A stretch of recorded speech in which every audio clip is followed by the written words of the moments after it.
Well, I joined Sofizar in May 2010. So at that time was very critical for me, not just because it was a new job, I was also getting married at the same time. So it was the time when Sofizar was scaling up and the pace was very fast.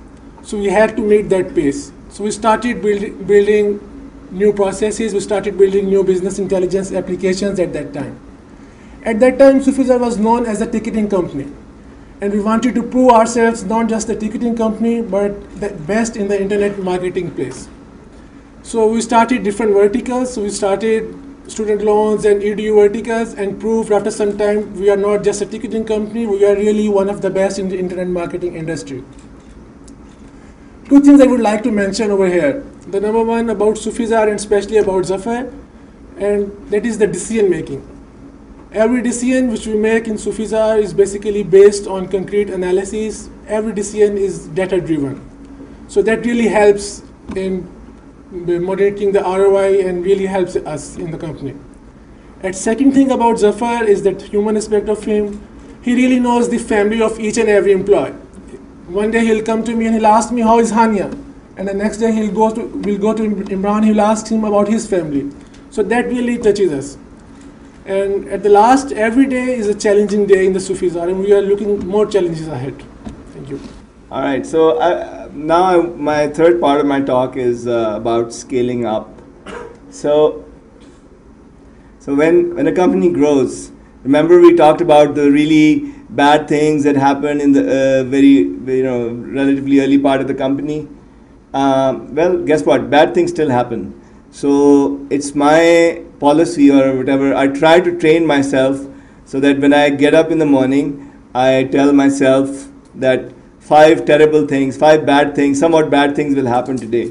So sure enough, they do. And when the first thing happens, I say, okay, 1 down, 4 to go. Second thing happens, 3 more to go, and so on and so forth. And if only 2 bad things happen, I'm happy that I'm ahead. I was going to have 5 and it's actually only 2. So another thing about scaling up that I want to mention is about diversity. When you're hiring, hire thinking about diversity in your workplace. And this is not because I'm some politically correct, I want to say the nice things or whatever, but I really want to give it as an advice to maximize your success. It really works. So be very, do hire women in your company. Don't think about, well, one day they're going to leave or whatever. Hire from not just I only hire, I've heard some of my other tech company friends say, I only hire toppers from the top university. Well, there's only one topper and probably only one top university. That really is not the way to scale. There are people from different backgrounds who add different things to your organization. So do think about that. Don't hire only the engineer types or only the creative people. It's very likely to fail if you just hire the same kind of people. So there's a book called Wisdom of Crowds or something like that, or there is a lot of truth to that. When different people come in and they're allowed to have a say on the table, you really have a good debate and a good chance to grow. And I think of our people as the entrepreneurs. The people who come in, they really want to run with what they have. I mean, all the people who spoke today, I consider them fire and forget kind of missiles. They get into something mode and they just go. It's a terrible thing if I have to manage people. If people are really entrepreneurs, the company just scales itself. Assalamu alaikum. I joined the company in March of 2011, and I basically have 2 roles. In one, I am a product manager, and I'm responsible for looking after the consulting projects. This is a new venture that the company's taken up as a part of their scaling up strategy, and it's proven to be very fruitful for us. Not only have we been able to gain experience in the area of partnership, but we have also been able to prove our SEO capabilities in different spaces. by generating a higher number of traffic and also growth in revenue. My second role in the company is that I am a member of something called the EMC. Now this sounds very official, but it stands for the Entertainment Committee. And as a part of that, I'm responsible for arranging lunches, dinners, and other activities such as bowling, rifle shooting, one-day trips or two-day trips. And I can tell you as a part of the EMC that we have been able to develop strong leadership skills, event management skills, organizational skills, and also negotiation skills. So normally what happens is when you go into your boss's office, it's you paying him in the work that you produce. But being part of EMC, we go in there and we ask him to pay for the budgets that we make for our trips or our activities. So work at Sofizar is very challenging and you are encouraged to take it head on, but it's also a lot of fun. And it's been a great working experience for me. Thank you. I can tell you when she and her committee member come in, if they have a really big smile, my heart just sinks. That means it's going to be a very, very large budget request. So the budget request is very much proportional to how widely they're smiling and they're trying to lessen the blow and it doesn't work. So I want to talk next, back in the scaling up mode, I want to talk about the innovator's dilemma. No one ever succeeds as such. There's no point when you say, okay, I have succeeded. And if you do think like that, that is definitely the top that you're ever going to reach. It's only downhill from there. And there was a time, I'm sure 200 years ago, 300 years ago, East India Company was very big and very relevant. And as I recall, a couple of years ago, it got sold for a song. That company still existed and got sold for a song to just some person of Indian origin who just bought it for fun or something. So companies come and go, they go out of existence. Especially the ones who don't think they are fallible, who think they have a monopoly, who have something that is unchallengeable, those are the first ones to go. So smart people at Google, Facebook, they're always thinking, how will we go down?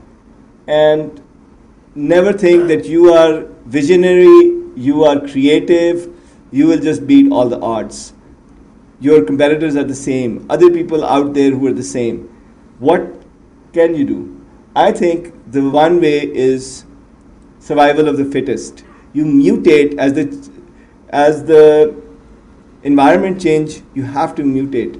The dinosaurs didn't mutate and they're dinosaurs. And you have to have discipline, and again, you have to hire entrepreneurs.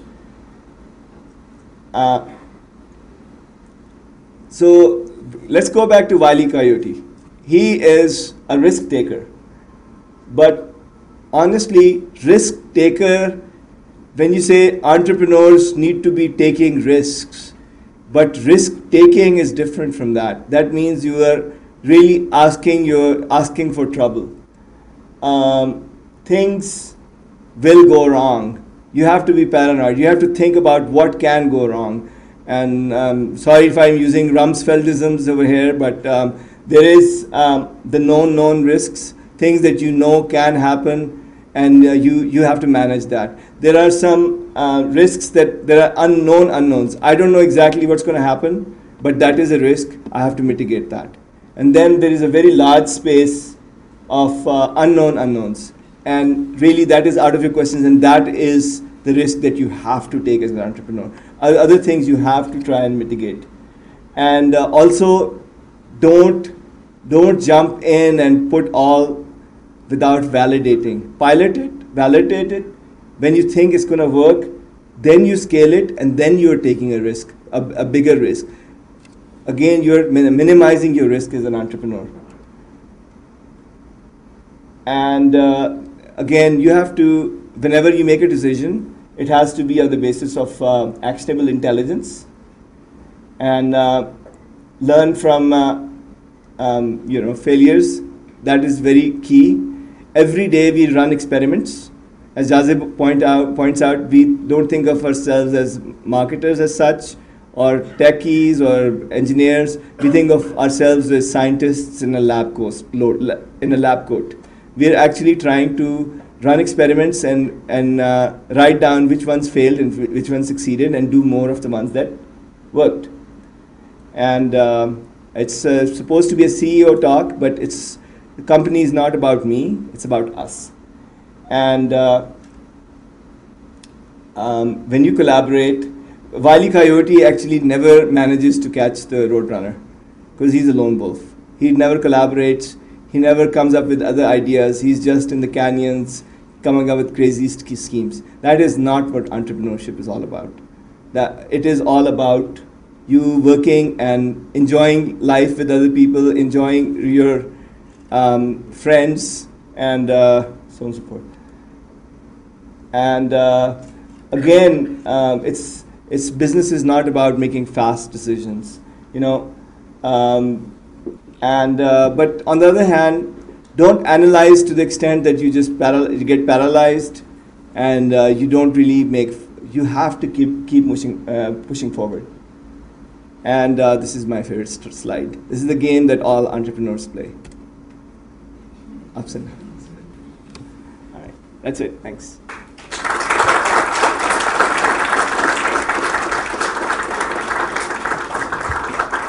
I'm ready to field questions if anyone is interested and has any questions.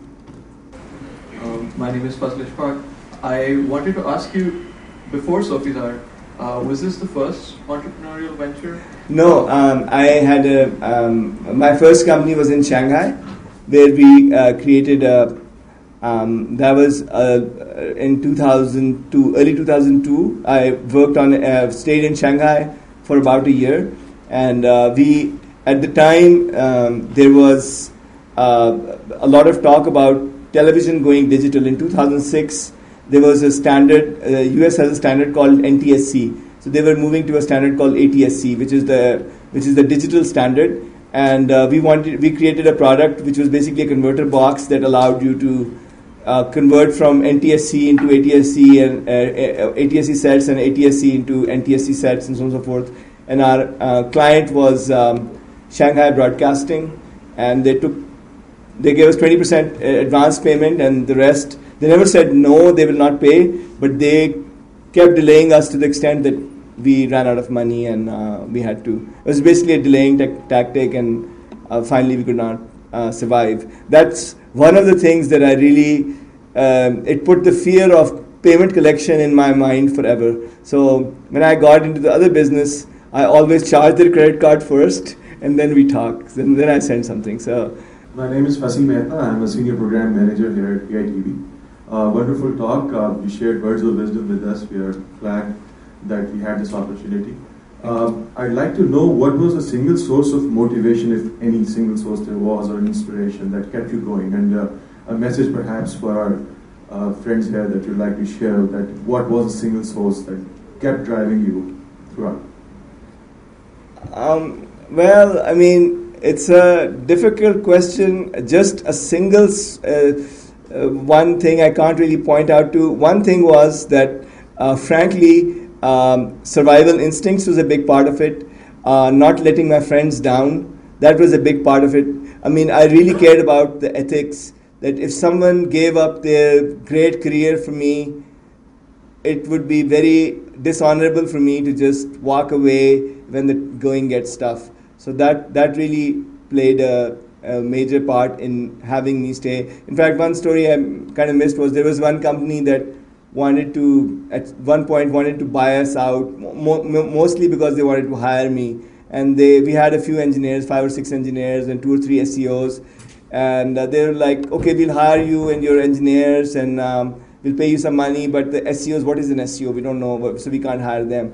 And I'm like, sorry, it's all or nothing. I mean, these people came, they're working, and I'm not gonna just, so that, I think the loyalty towards my team was definitely a big factor in keeping me going.